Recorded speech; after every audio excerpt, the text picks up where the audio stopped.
Beyoncé just ended Brandy's career without saying a single word. The R&B world is in absolute chaos right now. Ray J went to war, accounts got hacked, careers got erased, and the Queen, she posted a photo that said everything. This is the coldest takedown the industry has ever seen, and nobody is safe. Everybody thought this was just about Beyoncé supporting Brandy and Monica's nostalgic R&B tour. Fans were hyped, two legends reuniting, Queen Bee showing love. That was the story everyone ran with at first. But then clips started surfacing, screenshots started circulating, timelines started syncing up, and what looked like sisterhood support turned into something way darker, way more calculated, and way more brutal. Because new footage, insider whispers, and a pattern that keeps repeating got the whole narrative twisting. This isn't about a casual snub anymore. This is about systematic erasure, psychological warfare, and a message so cold it froze the entire industry. Let me break down exactly what happened, because this is where everything starts getting insane. Beyoncé showed up to the Boy Is Mine tour multiple times, multiple cities, multiple nights, and every single time the same chilling pattern played out. She'd arrived backstage, cameras ready, VIPs watching, fans recording every moment. She'd smile, hug, pose for photos with dancers, backup singers, crew members, even Monica. But Brandy? Complete radio silence. No grading, no acknowledgement, no eye contact, nothing. At first, fans tried to rationalize it. Maybe they didn't cross paths. Maybe the timing was off. Maybe it was just one awkward moment blown out of proportion. But then it kept happening. Again and again and again. Different cities, different venues, same exact result. Brandy invisible in her own tour whenever Beyoncé was present. Now, TMZ just dropped footage that has the internet absolutely spiraling. In this leaked clip, you can clearly see Beyoncé working the room backstage. She's laughing with Monica, embracing Kelly Rowland, chatting with production staff. The camera pans, and there's Brandy, standing less than 15 feet away, visibly aware of Beyoncé's presence. And Beyoncé doesn't even glance in her direction. Not once. The body language is brutal. It's not accidental. It's not subtle. It's surgical precision. And for anyone who doesn't know, this is Brandy's tour, her comeback moment, her chance to reclaim her legacy in front of fans who've been waiting decades for this reunion. And the most powerful woman in music just showed up and treated her like a ghost. But it gets even crazier. Online detectives took this to a whole new level, digging into every detail like they on some CSI mission. They started studying camera angles, timestamps, Instagram story sequences, even analyzing who got tagged in posts versus who got cropped out. Fans slowed down frames, zoomed in on facial expressions, tracked every single backstage interaction across multiple tour stops. And folks online swear they found the pattern. Every time Beyoncé attended, her team made sure she was photographed with everyone except Brandy. Every post, every story, every professional photo op carefully curated to exclude one specific person. The precision is terrifying. We're talking about a level of control that goes beyond petty beef. This is strategic erasure executed with military-level planning. Then the comparison started. Fans pulled up old footage of Beyoncé at other events, other tours, other industry gatherings. And you know what they found? She's always warm, always gracious, always makes a point to acknowledge everyone in the room, even people she barely knows. But with Brandy, complete freeze-out. The contrast is jarring.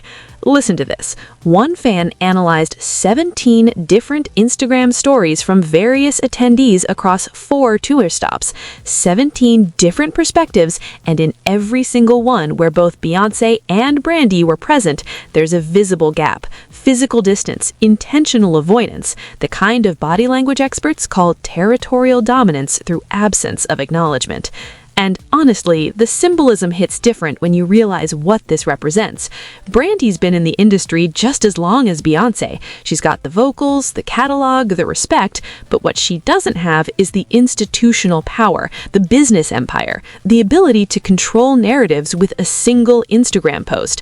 And that power difference just got weaponized in front of millions. Check this out. Entertainment reporters started reaching out to tour insiders, venue staff, even backup dancers. And while nobody wanted to go on record, the whispers paint a consistent picture. Sources say Beyoncé's team had specific requests about photo positioning, about which artists would be featured in official tour content, about how backstage access would be managed. And allegedly, those requests created an environment where Brandy got systematically sidelined at her own event. Now, let's keep it real. None of this is confirmed on record.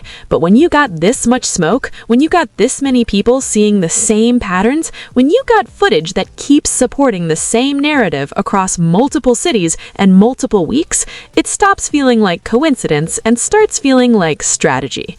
The internet is buzzing with frame-by-frame breakdowns. People are creating side-by-side comparisons showing how Beyoncé interacts with other artists versus the complete absence of interaction with Brandy. The evidence isn't just anecdotal anymore. It's documented, time-stamped, and impossible to ignore. And it gets worse for Brandy, because while all this was happening, while fans were connecting these dots and building this narrative, she couldn't say anything. She couldn't defend herself. She couldn't even acknowledge what everyone was seeing. Because how do you call someone for not interacting with you? How do you prove intentional avoidance? You can't. That's the genius of it. It's the perfect crime. No words, no receipts, just calculated absence that speaks louder than any diss track ever could. Think about it. Beyoncé didn't need to say Brandy's name, didn't need to throw shade in an interview, didn't need to post a cryptic message. She just showed up, dominated the narrative, and left Brandy erased from her own moment. That's a level of power most people can't even comprehend. Reports say that during the height of Destiny's Child's Survivor era and Brandy's Full Moon era, there were behind-the-scenes conflicts about radio play, about playlist positioning, about which artist labels were prioritizing. And when you're both fighting for the #1 spot, when you're both being told there's only room for one queen, that breeds competition that doesn't just disappear because decades pass. Think about it from Beyoncé's perspective. She's spent 20-plus years building an untouchable legacy. She's controlled every narrative, perfected every rollout, eliminated every threat to her throne. And then Brandy announces a major nostalgia tour with Monica, tapping into the exact era when their careers were competitive. The exact moment when Brandy had advantages Beyoncé didn't have yet. That can trigger something. That can remind someone of a time when they weren't the undisputed winner. Now, some insiders claim there's a specific incident that reignited old tension. Allegedly, during early tour planning, Brandy's team reached out about potential collaboration or a surprise appearance. The idea was floated about Beyoncé possibly joining them on stage for one song, creating a massive viral moment that would dominate social media and give the tour even more momentum. According to these whispers, the request was declined through management. Not directly, not with explanation, just a polite, "schedule doesn't allow" response that felt dismissive. And that's when things allegedly shifted. Because Beyoncé didn't just decline, she showed up anyway, multiple times, but on her terms, controlling the narrative, the photo ops, the headlines, without giving Brandy the validation of acknowledgment or collaboration. It's the ultimate power move. I'll be here, but not for you. Let's talk numbers for a second, because the financial angle matters here. The Boy Is Mine tour was Brandy and Monica's chance to capitalize on nostalgia, to tap into millennial audiences willing to pay premium prices for a piece of their childhood. Early projections estimated the tour to generate 15 to 20 million in revenue if it hit all major markets with strong pre-sales. That's significant money for both artists, especially Brandy, who's been more selective with touring in recent years. But here's the thing. When Beyoncé starts attending your shows, she doesn't boost your brand, she becomes the story. Every headline shifted from Brandy and Monica reunite to Beyoncé spotted at Boy Is Mine tour. Every photo recap featured her front and center. Every viral moment revolved around her presence. The tour was still successful, but the narrative got hijacked. Brandy's comeback moment became Beyoncé's supporting appearance in the media cycle. And the timing is suspicious, because right as the tour was gaining momentum, right as Brandy was getting positive press about her vocals being better than ever, right as younger audiences were discovering her catalog, Beyoncé started showing up. Coincidence or calculated interference? Fans are split, but the pattern is hard to ignore. There's also the Kelly Rowland factor that people aren't talking about enough. Kelly and Brandy have always been cool, always shown each other love publicly. They've collaborated, supported each other's projects, maintained genuine friendship despite being contemporaries. And Kelly was present at these same tour stops, right there with Beyoncé. So the message becomes even clearer. My sister gets love, you don't. That kind of selective exclusion in a group setting is brutal. It's not just ignoring someone, it's actively demonstrating their irrelevance while elevating everyone else around them. It's social warfare disguised as support for the culture. Industry veterans are watching this closely because it confirms what many have whispered for years. There's a tier system, and Beyoncé controls who gets elevated and who gets frozen out. Cross her, disappoint her, or simply exist as potential competition, and you don't get attacked, you get erased, removed from the narrative, treated as if you never mattered in the first place. And for Brandy, who's been fighting for respect, for recognition, for her flowers while she can still smell them, this is devastating, because you can't fight what won't acknowledge you exist. You can't defend against silence. You can't win a battle where your opponent won't even step in the ring. That's the genius and the cruelty of this whole situation. Put all that together, the history, the competition, the alleged declined collaboration, the systematic exclusion, the narrative hijacking, and it looks like the perfect recipe for a psychological takedown disguised as casual industry presence. This isn't about one snub. This is about sending a message that echoes through the entire R&B world. Don't forget who really runs this. But here's the part that really hits different, the part that makes this situation way more than just industry politics and ego battles. The one who got caught up in the absolute middle of all this chaos, who never asked for any of this smoke, was Brandy herself. And watching how this has affected her, how it's playing out emotionally, is genuinely heartbreaking. This woman has been in the industry since she was a teenager. She survived label drama, personal tragedy, public scrutiny, vocal nodule surgeries, career comebacks, and everything in between. She's fought for every ounce of respect she's earned. And this tour was supposed to be her moment, her victory lap, her chance to stand on stage with Monica, heal old wounds publicly, and show the world that real talent endures. Instead, she's dealing with being systematically erased at her own event, while the entire internet watches and dissects every moment. Imagine preparing for months, rehearsing constantly, coordinating logistics, promoting the tour, getting your vocals tour ready, pouring your heart into creating a meaningful experience for fans who've waited decades for this. And then someone shows up, doesn't acknowledge you exist, dominates all the headlines, and turns your comeback into their supporting storyline. The leaked footage shows something that's hard to watch if you got any empathy. You can see moments where Brandy's awareness of the situation is visible. The way her body language shifts when Beyoncé enters a room. The polite smile that doesn't reach her eyes. The professionalism she maintains while internally dealing with what has to be confusion, hurt, and frustration. That's somebody who's trying to hold it together while being publicly humiliated in the most subtle, calculated way possible. And here's what makes it even worse. Brandy can't defend herself without looking bitter. She can't call it out without seeming jealous or petty. She can't even acknowledge what everyone's seeing without giving it more oxygen and making the situation bigger.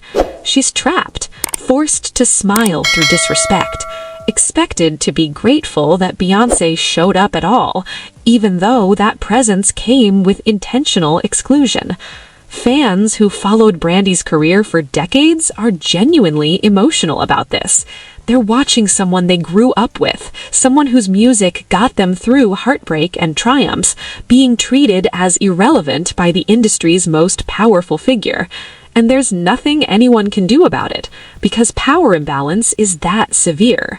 This isn't the first time Brandy has dealt with being overshadowed, but it might be the most public, the most deliberate, and the most painful, because it's not about talent. Nobody disputes her vocals. It's not about legacy. Her catalog speaks for itself. It's purely about power, about who controls the narrative, about who decides whose name trends and whose name gets forgotten.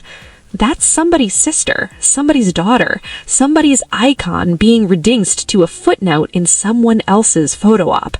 That hits different. That's the card that makes this whole situation feel less like drama and more like cruelty. And watching fans try to defend her, try to give her flowers, try to counteract the erasure while knowing it won't change the power dynamic is genuinely sad. The trauma of being publicly disrespected while having to maintain professionalism, while having to keep performing, while having to pretend everything's fine is something most people will never experience. But Brandy is living it right now, in real time, while millions watch and debate and create memes. That's messed up. That's the human cost of industry politics that people forget about when they're focused on the tea and the drama. Now, this is where the situation goes from cold to nuclear, because what happened next turned this from silent shade into a full-blown industry crisis that nobody saw coming. Just when people thought that tour snub was the end of it, just when Brandy was trying to move forward and let her performance do the talking, everything exploded in the most chaotic, suspicious, absolutely insane way possible. Ray J, Brandy's younger brother, always the protector, always the one willing to go to war for family, saw what was happening and completely detonated the internet. We're not talking about subtle shade or cryptic posts. This man went scorched earth. He dropped a video rant calling out Beyoncé and Jay-Z by name, making serious allegations about industry politics, about powerful people using their influence to destroy careers, about his sister being targeted and disrespected while everyone stayed silent. The video was unhinged. Ray J was emotional, angry, clearly fed up with watching his sister go through this publicly. He talked about how the industry protects certain people while letting others get torn apart. He mentioned specific instances of blackballing, of opportunities being blocked, of phone calls that mysteriously don't get returned once you're on the wrong side of certain power players. And he made it very clear who he believed was behind it all. TMZ picked it up immediately. Within hours, the video had millions of views. Blogs went absolutely feral. Every entertainment news outlet was covering it. Twitter exploded. The Beehive mobilized like a digital army defending their queen with the kind of coordinated intensity that's honestly terrifying to watch. Hashtags started trending, battle lines got drawn, the comment sections turned into war zones. But here's where it gets absolutely insane, where the entire narrative shifts into conspiracy territory that nobody can fully explain. Right after Ray J's explosive call-out, like within hours, Brandy's verified Instagram account turned into a complete digital crime scene. Posts started appearing that had fans losing their minds, messages that were taunting, threatening, aimed directly at Beyoncé with the kind of language that was way too specific, way too calculated to be random. Screenshots went nuclear instantly. Fans were screaming. Some thought Brandy had finally snapped, that she'd been holding everything in and just couldn't take it anymore. Others immediately suspected something was wrong. The posts were aggressive in a way that didn't match Brandy's usual communication style. The wording felt off. The timing felt too convenient. But for those few hours before it got taken down, the damage was irreversible. Headlines exploded. Brandy attacks Beyoncé after tour snub. R&B war goes public. Brandy's meltdown confirmed. Every major outlet ran with it. The narrative shifted instantly from Beyoncé might be shady to Brandy is unstable and jealous. The public reception flip happened in real time. And once the internet sees something, once screenshots circulate, once the headlines lock in, there's no taking it back. You're finished. Then came the emergency shutdown. Brandy's entire account went dark. Management scrambled. Within hours, a statement dropped. Hacked. The account was compromised. Those posts weren't hers. She never wrote them. They were investigating. Too late. The damage was already done. Because when your defense is, I got hacked, half the internet doesn't believe you. They think it's damage control. They think you got caught and now you're backtracking. And the timing is what has fans screaming conspiracy. Why did this happen immediately after Ray J's call out? Why were the posts so specific, so perfectly designed to make Brandy look unhinged and validate every negative narrative about her being jealous? Why was no hacker ever identified? Why were there no other demands? No typical hacker behavior like selling access or leaking DMs. Just those few posts perfectly timed to destroy her credibility, and then nothing. Online detectives started digging into the technical side. They analyzed the post timestamps, the IP addresses if any information leaked, the language patterns. Some tech-savvy fans claimed the post came from a device that had previous access to the account, meaning it wasn't a typical brute force hack. It was someone who already had credentials or someone who social engineered their way in. That suggests intention. That suggests targeting. And while all this chaos was unfolding, while Brandy was scrambling to control the damage, while her team was trying to explain that she'd been compromised, while Ray J was still ranting and the Beehive was attacking anyone who questioned the narrative, Beyoncé did the most terrifying thing possible. The move that confirmed everything fans suspected about her level of strategic genius. She posted. Not a statement, not a denial, not a response to Ray J or the hacking or any of the chaos. Just a photo. A beautiful, glowing, perfectly curated backstage moment, and in that photo was Kelly Rowland. Smiling, embraced, clearly loved, clearly elevated. The caption was sweet, talking about sisterhood and support and legacy, but the message was absolutely savage, because Brandy, nowhere in that post. Not tagged, not mentioned, not acknowledged. Erased. While Kelly got flowers, got love, got validation, Brandy's entire existence was treated as irrelevant. The subtext was deafening. This is who I choose to celebrate. This is who matters in my world. And you're not even on the list. Fans absolutely lost their minds. The comments were ruthless. She said everything without saying a word. This is how you end a career silently. The queen doesn't respond to peasants. She just keeps thriving. Cold, calculated, brutal. This is why she's untouchable. The symbolism of posting Kelly at that specific moment, right when Brandy was most vulnerable, right when the hacking scandal was trending, was devastating. It wasn't defense, it was domination. It was a reminder that Beyoncé doesn't fight on your level. She operates in a completely different stratosphere where your chaos is beneath her notice, except when she chooses to subtly remind everyone of the hierarchy. Then came the image that pushed this into absolute legend territory. An alleged tour poster started circulating online with Brandy's face literally cut out, like someone had taken scissors and physically removed her from the promotional material. Real or fake? Nobody knows for sure. Some say it was fan-made to illustrate the erasure metaphorically. Others swear it was actual internal document that leaked from tour production. But here's the thing. It didn't matter if it was real. The symbolism was so perfect, so devastating, that it became the visual representation of everything happening. Brandy's face cut out, removed from her own tour while everyone else remained. That image spread like wildfire. It became the meme. It became the story. Because Beyoncé doesn't attack loudly. She doesn't need to. She disappears you. She removes you from the narrative so completely that people forget you were ever part of the conversation. And that's exactly what happened here. What started as Brandy's comeback tour ended with her being a cautionary tale about what happens when you exist in proximity to power without permission to be equal to it. There are whispers about Amerie, too, whose career trajectory shifted dramatically right around the time she and Beyoncé were both working with the same producers. Amerie had one thing, a massive hit that should have launched her into superstardom, but follow-up success never came at the level expected. Fans have theorized for years about industry politics, about production credits, about behind-the-scenes conflicts that led to her momentum stalling while Beyoncé's kept building. And here's what's wild. None of these situations have definitive proof of direct interference. That's the beauty of the strategy. It's all subtle, it's all circumstantial, it's all deniable. But the pattern is undeniable.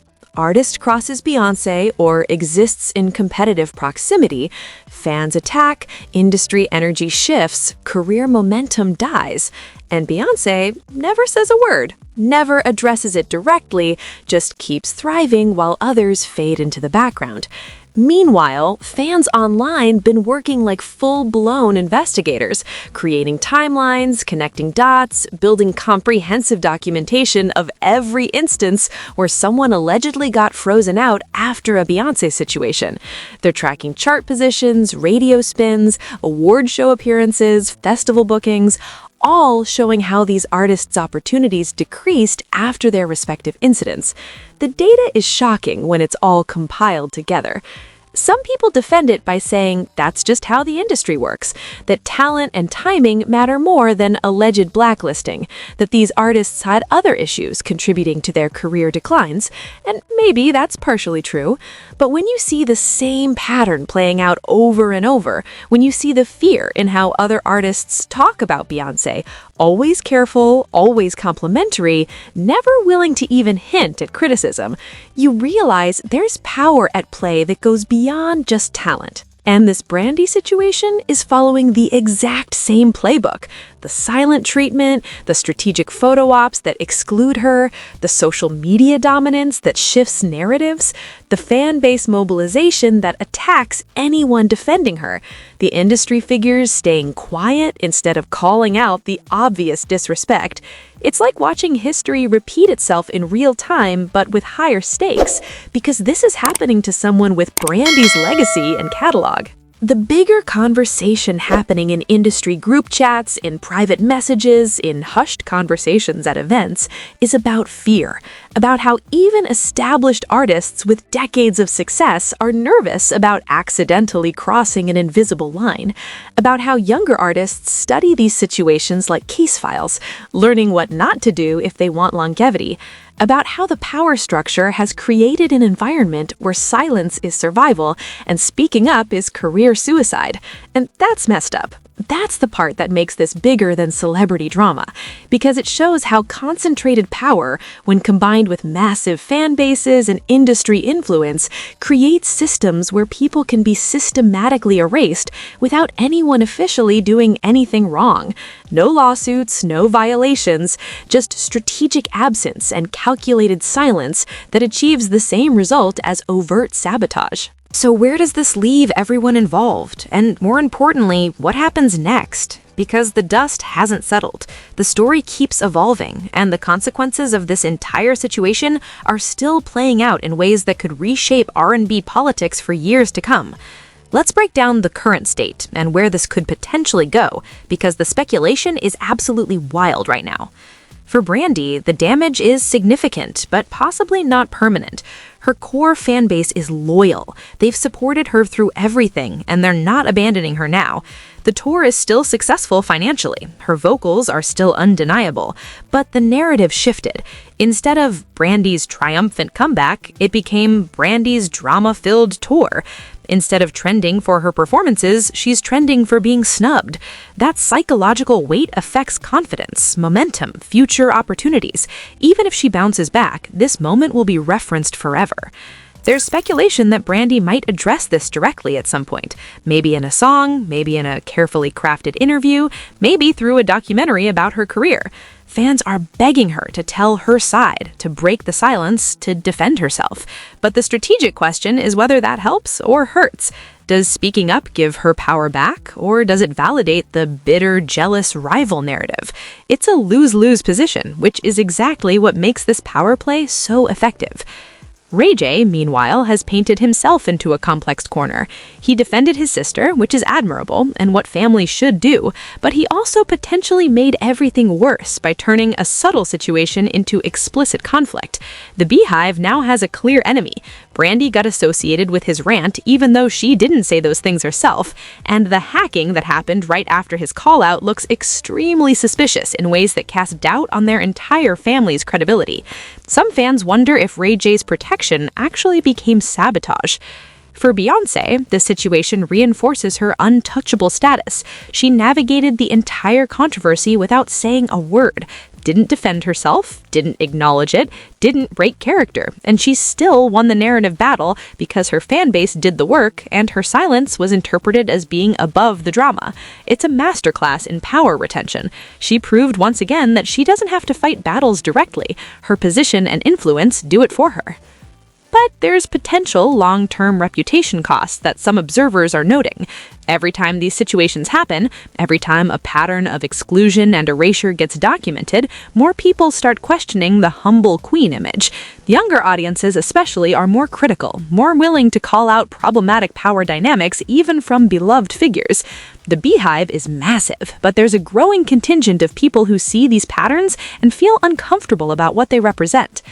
Industry-wise, other artists are taking notes. They're watching how this played out, learning the unspoken rules, understanding the invisible lines they can't cross. Some will be more careful about how they position themselves in relation to Beyoncé. Others might band together quietly, creating alternative power structures that don't depend on her approval. The impact on industry politics could be significant even if it plays out behind closed doors. The speculation about future collaborations is particularly interesting. Will Monica distance herself from Brandy to avoid association with someone who got frozen out? Will Rowland face pressure to publicly choose sides? Will other R&B legends like Mariah, Janet, or Amerie comment on the situation or stay strategically silent? Every move from here gets analyzed for what it signals about allegiances and power dynamics. There's also whispers about potential receipts, about people who witnessed things firsthand and might eventually speak up, about documentation that could shift narratives if it ever surfaced. The entertainment industry is full of people who see everything and say nothing publicly, but talk extensively privately. If enough of them start feeling safe to share their observations, if the culture shifts enough that calling out concentrated power becomes acceptable, we could see revelations that recontextualize everything we thought we knew as the happy truth. And finally, the biggest question, what does this mean for Beyoncé's legacy long-term? Will she be remembered solely as the greatest entertainer of her generation, or will these situations become part of the conversation too? Will future documentaries about this era address the power dynamics, the alleged blackballing, the systematic exclusion of competitors? Or will those stories remain whispers that never quite make it into official narratives? That's still being written, and everyone involved is playing their part in how that history gets told. Stay locked in, because this story is far from over, and the fallout from this situation is going to keep evolving in ways nobody can fully predict right now. More details are dropping every day, more insiders are whispering, more fans are connecting dots, and reports say there might be even more to this story that hasn't surfaced yet, things that could completely change how we understand what happened behind the scenes at this tour. We're talking about potential interviews where people finally speak up, possible leaked footage that shows even more interactions people missed, maybe even industry figures deciding they're done protecting powerful people at the expense of truth. The culture is shifting. People are tired of watching talented artists get erased while everyone pretends not to see it happening, and that pressure might force conversations that have been avoided for too long. So, here's what I need from you. Drop your thoughts in the comments and be honest. Do you think Beyoncé intentionally snubbed Brandy, or is this whole thing being blown out of proportion by fans looking for drama? Do you think the hacking was real, or do you believe something else was going on with that situation? And here's the big one. Do you think Ray J helped his sister or accidentally made everything worse by going public so aggressively? I want to know where you stand, because this situation has the internet completely divided. Some people are riding hard for Beyoncé, saying she doesn't owe anyone acknowledgement and her presence alone was support. Others are defending Brandy, saying the disrespect was obvious and the industry's silence about it is cowardly. And then there's people in the middle trying to figure out what actually happened versus what narrative got constructed. Tell me your perspective in the comments right now. Make sure you like this video if you want me to keep covering this situation as it develops, because trust me, there's more coming. Hit subscribe so you don't miss any updates when new information drops, because you know I'm going to be all over this story. And turn on post notifications so you're the first to know when I upload breaking coverage, because things are moving fast and you don't want to be late to the conversation. I appreciate every single one of you for rocking with me, for engaging with this content, for bringing your perspectives and keeping the discussion going. You make this channel what it is, and I see you. I'll see you in the next video where we're going to dive even deeper into the psychology of celebrity power dynamics, into how fan bases operate as protection systems, and into what this means for the future of the music industry. Stay safe out there, keep your head up, and remember, in this industry, silence is never just silence. Sometimes the quietest moves are the most devastating. Peace.